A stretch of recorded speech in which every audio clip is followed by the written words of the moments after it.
think it's the our players and the expectations of that everyone has to know how to play without the puck as much as we want to create offense in that. So, especially when you're on the road, you got to have trust in all your players to go out and play against top players and play against anybody. And so we take a lot of pride in the defense and the forwards of going out and playing against anybody.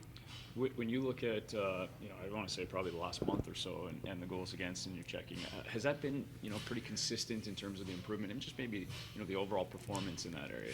Well, it's a big part of our identity. We know we're not going to go try to go out and outscore teams and with that type of a mindset, but we have a lot of trust in each other, and like we say earlier, it's a belief that we want to check. And check to create our offense and, play in all three zones and play well defensively. And, our goalies have been good. And so, the guys take pride. And at the end of the day, for the most part, that's where it comes from.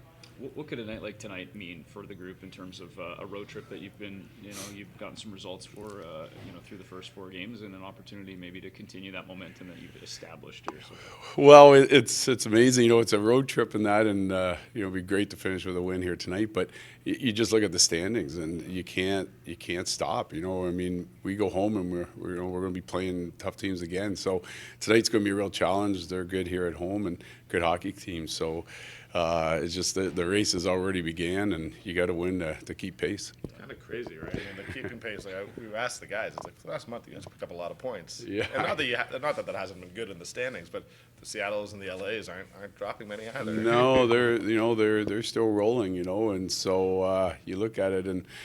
You want to keep balance. So, every point matters right now, and everyone knows that with the break coming up, everyone's pushing for that. So everyone's emptying the tank, and they're tough games right now. So we got to be ready for a tough game tonight. What do you remember about the last 2 meetings in this building? And obviously there was some fire. Both teams are started pushing for positioning, and it created a couple of memorable ones. Yeah, and it was looking like there's a good opportunity that teams are maybe going to match up in the first round there when we left here. But they're hard battles. They play hard, and we know that that's what type of game it's going to be tonight. So we're going to have to be good on the boards, and we're going to have to play and do well in the short game and physical part of it. And they got some good players that we got to make sure we contain.